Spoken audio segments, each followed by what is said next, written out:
사람은 누구나 인정받고 싶습니다. 조금 가진 사람은 가진 것을, 조금 배운 사람은 배운 것을, 조금 견딘 사람은 견딘 것을 말하고 싶지요. 그런데 정약용은 이렇게 말했습니다. 자랑은 복의 문을 닫고 겸손은 복의 길을 연다. 그는 인간의 말 중 가장 위험한 것이 욕설도 험담도 아닌 자랑의 말이라고 했습니다. 왜냐하면 자랑은 겉으론 빛나지만 그 속에는 불안과 허영의 씨앗이 숨어 있기 때문입니다. 정약용은 젊은 시절 벼슬에 올라 사람들의 칭송을 많이 받았습니다. 그때 그는 기록에 이렇게 적었습니다. 사람이 내 이름을 부를 때마다 내 마음이 흔들렸다. 그 흔들림이 내 교만의 시작이었다. 그는 그때부터 자랑의 위험을 알아차렸습니다. 자랑은 스스로를 높이는 말처럼 보이지만 사실은 스스로를 약하게 만드는 말입니다. 그는 목민심서에서 이렇게 경고했습니다. 자랑하는 자는 스스로의 복을 깎고 남의 시기를 불러 모은다. 자랑의 말은 칭찬을 얻는 듯하지만 듣는 사람의 마음에선 시기와 거리감이 자라납니다. 사람들은 겉으로 웃지만 속으론 이렇게 말합니다. 그래, 그럼 너 혼자 잘 살아라. 그게 바로 자랑의 업입니다. 정약용은 특히 세 가지 자랑을 절대로 입 밖에 내지 말라고 했습니다. 그는 그것을 사람의 마음을 멀게 하는 세 가지 독이라 불렀습니다. 하나, 재물의 자랑 돈은 복이 아니라 시험이다. 둘, 자식의 자랑 자식은 내 공이 아니라 인연이다. 셋, 주량의 자랑 술은 기쁨이 아니라 방심의 문이다. 그는 이 세 가지가 사람의 마음을 멀어지게 하고 자신의 복을 세어나가게 하는 허영의 삼독이라 했습니다. 정약용은 말했습니다. 복은 조용히 찾아오고 허영은 요란하게 떠난다. 그 말은 지금 우리에게도 똑같이 적용됩니다. 우리가 자랑으로 얻는 박수는 순간이지만 그 박수 뒤에는 반드시 식은 시선이 남습니다. 정약용은 자랑이 사람을 고립시킨다는 걸 젊은 시절 직접 겪었습니다.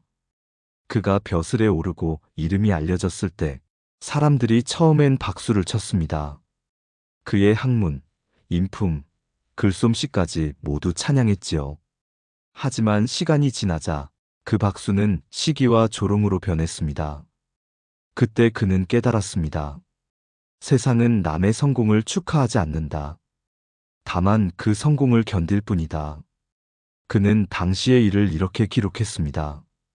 벗들이 나를 칭찬할 때는 웃었으나 나의 이름이 높아지자 그 웃음 뒤에 바람이 일었다. 그가 자랑하지 않아도 사람들은 이미 불편해했습니다. 그런데 만약 자신이 조금이라도 자랑의 말을 흘렸다면 그 바람은 곧 폭풍이 되었을 것입니다.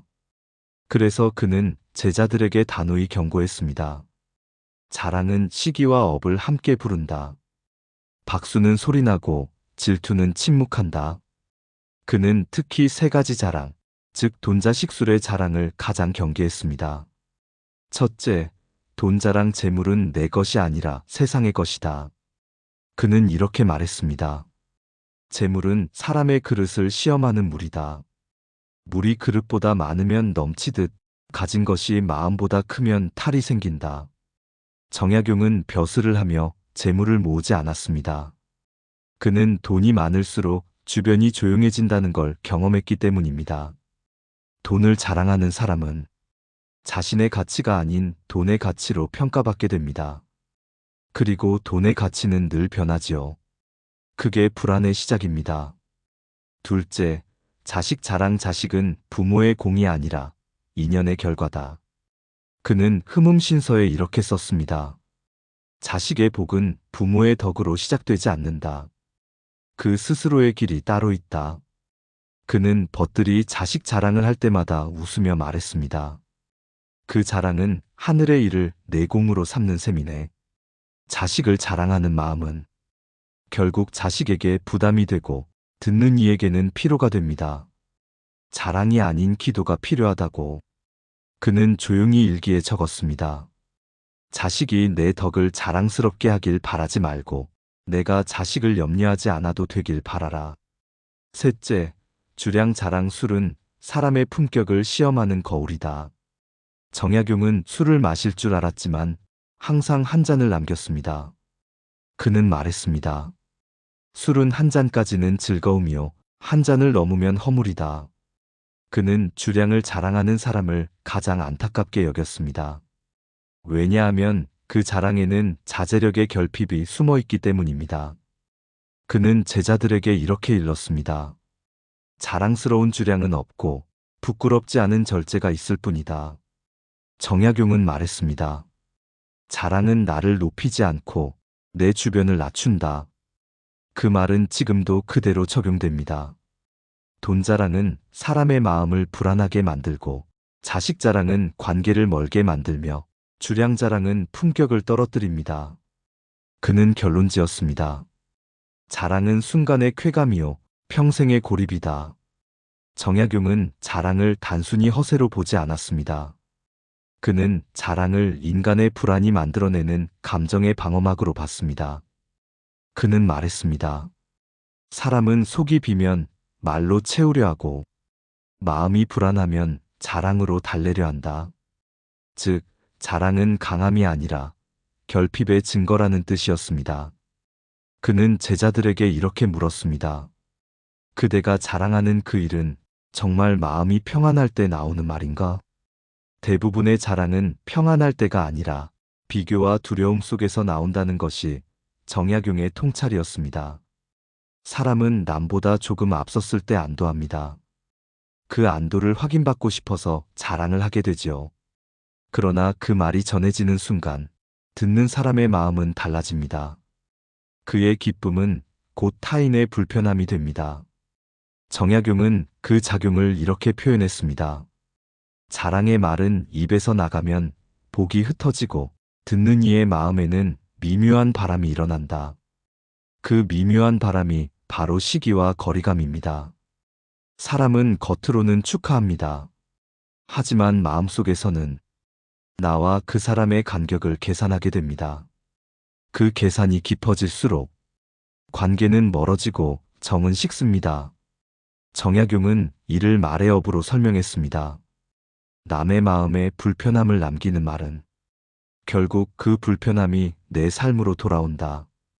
그는 자랑을 말의 교만이라 불렀습니다. 교만은 상대의 존중을 빼앗고 그 빼앗긴 존중이 언젠가 냉대로 돌아옵니다. 그래서 그는 이렇게 결론지었습니다. 사람의 말에는 무게가 있고 자랑의 말에는 부력이 있다. 뜬 말은 언젠가 가라앉는다. 자랑은 또 다른 심리적 결과를 낳습니다.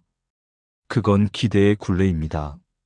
내가 한 자랑은 곧 그 수준을 유지해야 한다는 부담이 됩니다.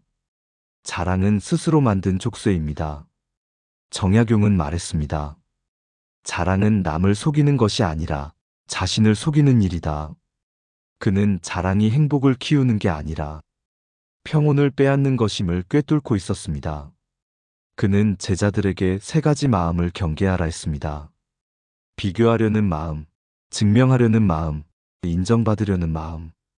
이 셋은 모두 자랑의 뿌리입니다. 그는 이렇게 덧붙였습니다. 마음이 높으면 말이 낮고 마음이 낮으면 말이 높아진다. 즉, 진짜 품격 있는 사람은 말로 드러내지 않아도 빛이 납니다. 그 빛은 조용하지만 오래갑니다. 정약용의 통찰은 지금도 유효합니다. 자랑은 사람의 마음을 움직이지 못합니다. 그저 거리를 만들 뿐입니다. 그 거리는 침묵보다 빠르고 미소보다 깊습니다. 그는 말했습니다. 말로 얻은 박수는 입김 같고 마음으로 얻은 존경은 바위 같다. 정약용은 자랑을 경계하면서 그 반대편에 있는 덕목으로 겸손과 절제의 말을 세웠습니다. 그는 말했습니다. 겸손한 말은 귀를 기쁘게 하고 절제된 말은 마음을 편하게 한다. 즉, 겸손은 사람의 마음을 열고 절제는 그 관계를 오래 머물게 합니다. 그는 젊은 시절 자신보다 훨씬 가난한 친구를 자주 찾아갔습니다. 그 친구가 늘 이렇게 말하곤 했습니다. 그대는 배운 것도 많고 세상도 아는구려. 그럴 때마다 정약용은 웃으며 답했습니다. 나는 아는 것이 많아진 게 아니라 모르는 게 늘어났을 뿐일세. 그 한마디가 친구의 마음을 편하게 했습니다. 그는 자랑 대신 겸손의 유머로 관계를 지켰습니다. 그는 나중에 이렇게 기록했습니다. 사람이 내게 가까이 오는 까닭은 내가 높아서가 아니라 그들이 내 곁에서 편안하기 때문이다. 그는 겸손을 꾸밈이 아니라 상대의 마음을 편하게 하는 기술로 보았습니다. 정약용은 또 이런 말을 남겼습니다. 자랑은 사람을 흑게 하고 절제는 사람을 모이게 한다. 그의 제자 중 한 명이 출세한 뒤 벗들을 대할 때마다 자신의 지위를 과시하자 사람들이 점점 멀어졌습니다. 그때 정약용은 편지로 이렇게 충고했습니다. 그대의 이름이 높아진 것이 아니라 그대의 말이 높아진 것이다. 말이 높으면 사람이 낮아진다. 그 제자는 그 편지를 읽고 그제야 깨달았다고 기록했습니다. 그날 이후 그는 자신의 말의 높이를 낮추었고 잃었던 인연들이 다시 돌아왔습니다. 정약용은 말했습니다. 겸손은 내 복을 불러들이고 자랑은 내 복을 내보낸다. 그는 복이란 하늘에서 떨어지는 게 아니라 사람의 마음에 머무는 것이라 했습니다. 사람의 마음이 머물려면 내 말이 편안해야 합니다. 그는 이를 언어의 온도라 불렀습니다. 말이 따뜻하면 복이 따르고 말이 차가우면 인연이 식는다. 정약용의 겸손에는 이상한 고요함이 있었습니다. 그는 침묵 속에서도 상대를 편하게 만들었습니다. 그의 눈빛과 말투에는 나도 부족하다는 여유가 담겨 있었습니다. 그는 제자들에게 이렇게 가르쳤습니다. 사람의 마음은 강한 자를 따르지 않고 자신을 낮춘 자에게 머문다. 즉, 진짜 존경은 힘으로 얻는 게 아니라 편안함으로 생겨나는 것이었습니다. 그는 자랑 대신 칭찬을 권했습니다. 남의 장점을 인정하는 말은 자신의 마음을 맑게 하고 자랑을 대신하는 가장 지혜로운 방법이라 했습니다. 그는 말했습니다. 남을 높이는 말이 곧 나를 높이고 남을 덮는 말이 곧 나를 지킨다. 그는 똑같은 말의 힘을 나를 드러내는 데 쓰지 말고 남을 빛내는 데 쓰라고 가르쳤습니다. 그 순간 그 말이 복이 되어 돌아온다는 걸 그는 경험으로 알고 있었습니다. 정약용은 마지막에 이렇게 기록했습니다. 겸손은 입의 침묵이 아니라 마음의 평안이다. 자랑을 멈추는 것은 자신을 억누르는 일이 아니라 평화를 지키는 일입니다. 정약용은 사람의 품격이 지식이나 신분이 아니라 말의 태도에서 드러난다고 보았습니다. 그는 말했습니다. 사람의 높이는 말의 낮음에서 보이고 사람의 깊이는 말의 짧음에서 드러난다. 그의 이 말은 지금 시대에도 유효합니다. 조용한 사람일수록 오래 신뢰받고 자랑하지 않는 사람일수록 오래 기억됩니다. 정약용은 세상을 떠난 뒤에도 무건의 철학자라 불렸습니다. 그의 글은 명료했지만 그의 말은 늘 절제되어 있었습니다. 그는 군자란 조용히 강한 사람이라 했습니다. 크게 아는 자는 말이 적고 적게 아는 자는 말이 많다. 그 말은 단순한 교훈이 아니라 인간관계의 오래된 진리였습니다. 그는 인간관계를 물과 같다고 보았습니다. 물이 너무 차가우면 얼고 너무 뜨거우면 끓습니다. 사람 사이도 그렇습니다. 적당한 온도는 조용하고 부드러운 언어에서 만들어집니다. 그는 말했습니다. 말이 부드러우면 사람의 마음이 머물고 말이 날카로우면 마음이 흩어진다. 즉, 조용한 사람은 자신의 감정을 다스릴 줄 아는 사람입니다. 그 절제에서 신뢰가 태어나고 그 신뢰에서 품격이 완성됩니다. 정약용은 제자들에게 이런 실험을 시켰습니다. 하루 동안 남의 말을 끊지 말아보라. 그리고 밤에 마음이 어떤지 느껴보라.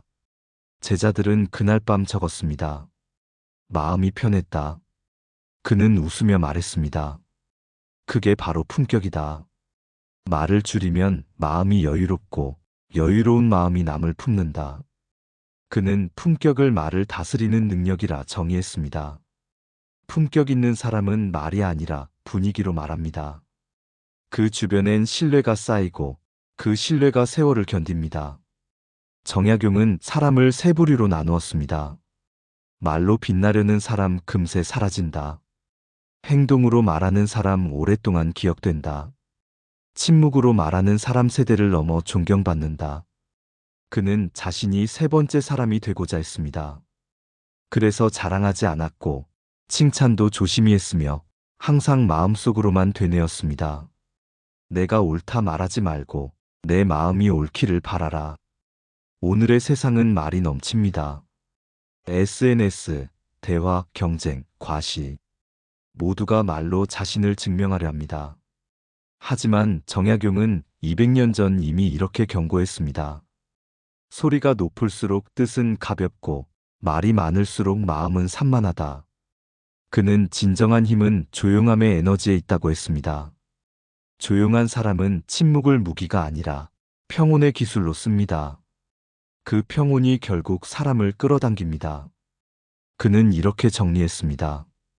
자랑은 순간에 비치고 겸손은 세월의 등불이다. 빛은 눈을 번쩍이게 하지만 등불은 길을 오래 비춥니다. 정약용은 등불 같은 사람이 되고자 했습니다. 정약용은 말의 끝에서 침묵의 힘을 발견한 사람이었습니다. 그는 이렇게 썼습니다. 사람의 말은 바람과 같고 침묵은 산과 같다. 바람은 순간 시원하지만 곧 사라집니다. 그러나 산은 묵묵히 그 자리에 서서 모든 것을 바라보고 품습니다. 그에게 침묵이란 지혜의 완성형이었습니다. 그는 젊은 시절 토론에서 늘 이기려 했습니다. 논리로 꺾고 말로 설득하려 했지요. 하지만 나이 들어 유배지에서 깨달았습니다. 말로 이긴 사람은 순간 이기고 침묵으로 이긴 사람은 세월을 이긴다. 그때부터 그는 다투지 않았습니다. 남이 틀려도 정정하지 않았고 누가 자신을 험담해도 해명하지 않았습니다. 그는 스스로의 마음에 이렇게 적었습니다. 내가 옳다는 말보다 내가 평안하다는 마음이 더 귀하다. 정약용은 침묵을 말의 부재가 아니라 말보다 강한 태도로 보았습니다. 그는 말했습니다. 침묵은 공허가 아니라 신뢰가 쌓이는 자리다. 그가 믿은 것은 사람의 말보다 세월의 증명이었습니다. 사람은 지금의 말을 믿지 않아도 세월은 그 사람의 진심을 증명해 줍니다. 그는 제자들에게 이렇게 가르쳤습니다. 말로 자신을 변명하면 한 사람의 귀만 얻고 침묵으로 자신을 지키면 100사람의 마음을 얻는다. 그 말은 단순한 교훈이 아니었습니다. 그는 실제로 그 방법으로 살아남았습니다. 그의 주변엔 언제나 험담과 정치적 모략이 있었지만 그는 단 한 번도 스스로를 변명하지 않았습니다. 그 침묵이 결국 그를 지켜냈습니다. 세월이 지나자 그의 진심은 말보다 더 강하게 전해졌습니다. 정약용은 침묵의 미학을 이렇게 정리했습니다. 지혜로운 사람은 말하기 전에 이미 말하고 어리석은 사람은 말한 뒤에도 계속 말한다. 즉, 지혜로운 이는 자신의 행동과 표정으로 이미 뜻을 전했다는 뜻이지요. 그는 진짜 말이란 혀끝이 아니라 태도에서 나오는 것이라 했습니다. 그는 또 말했습니다. 입은 귀를 얻으려 하지만 침묵은 마음을 얻는다. 그가 말하는 존재의 신뢰란 바로 이것이었습니다. 말을 하지 않아도 신뢰를 주는 사람, 그 사람의 눈빛과 자세만으로도 믿음이 생기는 사람. 정약용은 그걸 참된 품격의 최종 단계라 보았습니다. 그는 제자들에게 이렇게 가르쳤습니다.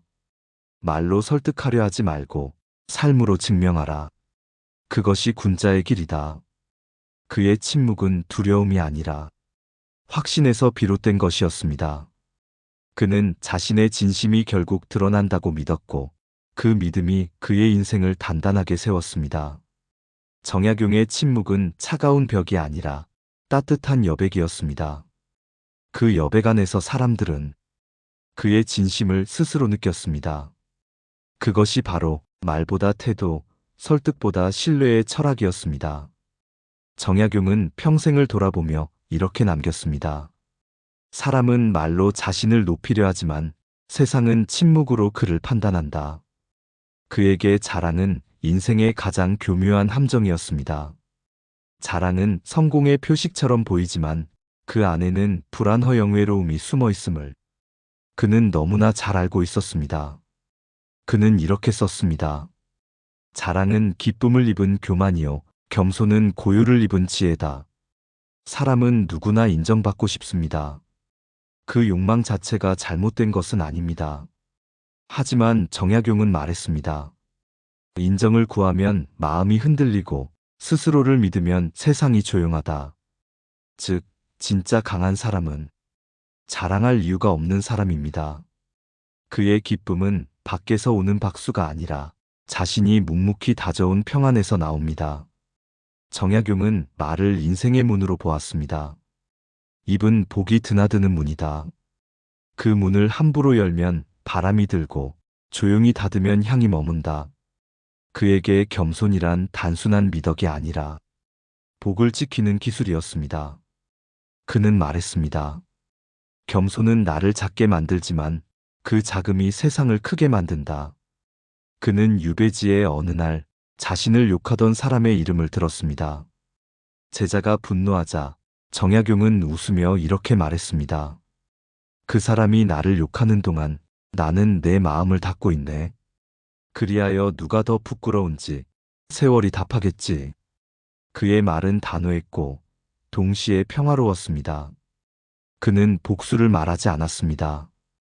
그는 다만 시간의 힘을 믿었습니다. 자랑이나 비난, 칭찬이나 험담, 모두 시간이 거두고 나면 진심만이 남는다는 것을 알았기 때문입니다. 그는 이렇게 마무리했습니다. 말로 얻은 인연은 바람 같고 침묵으로 얻은 인연은 뿌리 같다. 자랑은 잠시의 바람입니다. 사람들의 시선을 흔들지만 곧 사라집니다. 그러나 겸손은 뿌리입니다. 보이지 않아도 사람의 마음에 깊이 남습니다. 오늘 우리에게도 이 진리가 그대로 통합니다. 돈을 자랑하면 마음이 가난해지고 자식을 자랑하면 관계가 불편해지며 술과 재주를 자랑하면 품격이 무너집니다.